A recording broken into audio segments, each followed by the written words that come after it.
bundan 13 yıl evvel önce 2011 yılında Van'da kentimizde çok acı bir deprem yaşadık.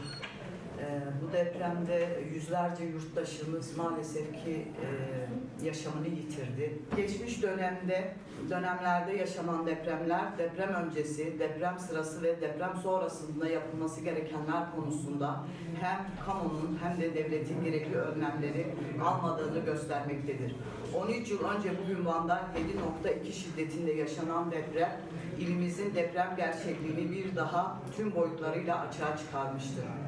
Öncesinde 1941 Erciş, 1945 Çatak, 1972 Van Merkez, 1976 Çaldıran, 1977 Erciş depremleri ilimizin büyük depreme hazır olması gerektiğini göstermektedir.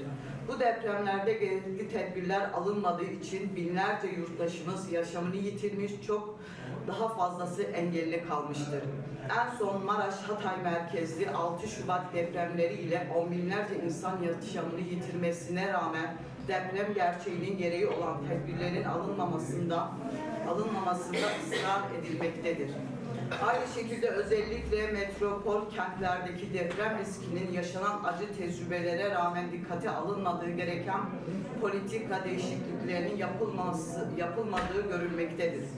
6.7 şiddeti üzerinde yaşanan Adapazarı, Erzincan, Niksar, Erbaa, Tosya, Ladik, Bolu, Gerede, Varto, Karlıova, Gönen, Gediz, Yenice, Lice, Erzurum, Çaldıran, Erzincan, Ceyhan, Gölcük, Düzce, Van ve Maraş, Hatay depremlerinin saniyelerle ifade edilen süreci yüz binlerce yurttaşın ölümü ve yüz binlercesinin yaralanmasıyla sonuçlanmıştır. Deprem sonucu evsiz, barksız kalan yurttaşların yaşadığı sorunlara 2011 yılında evleri yıkılan yurttaşların bir kısmının hala prefabrik konutlarda kalması örnek olarak verilebilir. 23 Ekim 2011 günü Türkiye saatiyle 13.41'de Van'da meydana gelen ve 25 saniye süren deprem resmi verilere göre 604 kişi hayatını kaybederken 4152 kişi de yaralanmıştı. Yaşamını yitirenleri bir kere daha rahmetle anarken kamusal sorumluluğu olanları bir kere daha tedbir almaya çağırıyoruz. Değerli basın emekçileri, hem deprem sonrasında merkezi yönetimin halkımıza yönelik ayrımcı tutumları hem de 8 yıllık kayyum gaspı döneminde depreme yönelik hiçbir tedbirin alınmaması halkımızın hafızasındadır. Kayyum, belediyelerimizin depreme karşı alabileceği tedbirlerin imkanlarını diğer kurumlara devretmiştir. Belediyemizin bu yöndeki girişimleri engellenmiştir. Geldiğimiz aşamada belediyelerimiz bünyesinde afet koordinasyon birimlerinin oluşturulmaya başlandığını görüyoruz. Bu kapsamda yetki birimlerinin dayanışma ağlarının kurulması bizzat kayyum gaspı ile engellenmiştir. Depremler önlenmediğine göre deprem durumunda alınabilecek önlemlere odaklanan politikalara öncelik verilmelidir.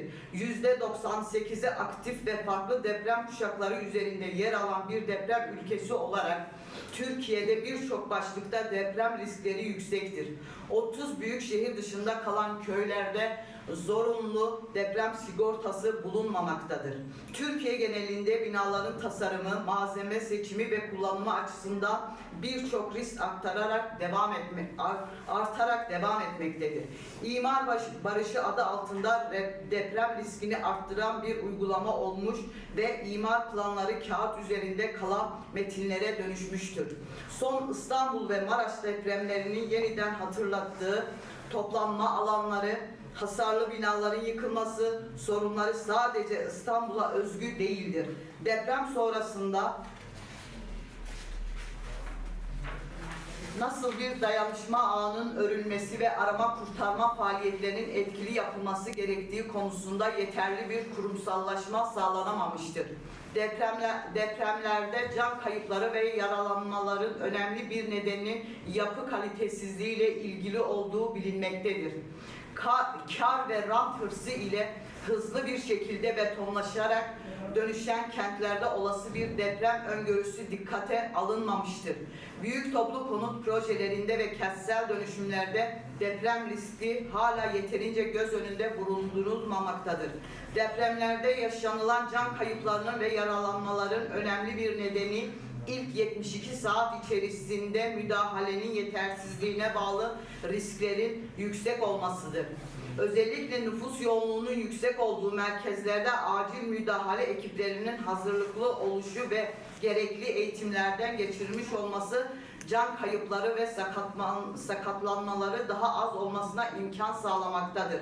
Kentlerde altyapı, toplu ulaşım, yangından korunma gibi sistemler deprem riski öngörüsüyle inşa edilmelidir. Yurttaşların deprem farkındalığı ve kendilerinin almaları gereken önlemler hakkında bilinçlendirmeleri için gerekli girişimler başlatılmalıdır. Depremlerde can kayıplarının, yaralanma ve engelli kalma durumlarının daha az yaşanması, maddi ve manevi kayıpların önlenmesi için gerekli tespitlerin ortaya koyabilmesi, gerekli girişimlerin başlatılması ve yasal değişiklik ihtiyaçlarının giderilmesi gerekmektedir.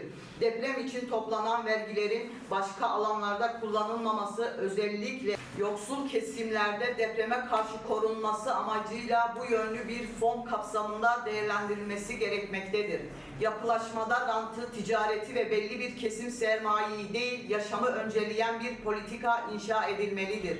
Binlerce insanın barınma sorunu ile karşı karşıya kaldığı bu ekonomik kriz düzeyinde yurt, hastane, okul ve diğer toplu yaşam alanlarının depreme karşı korunaklı olması kurumsal bir zorunluluktur.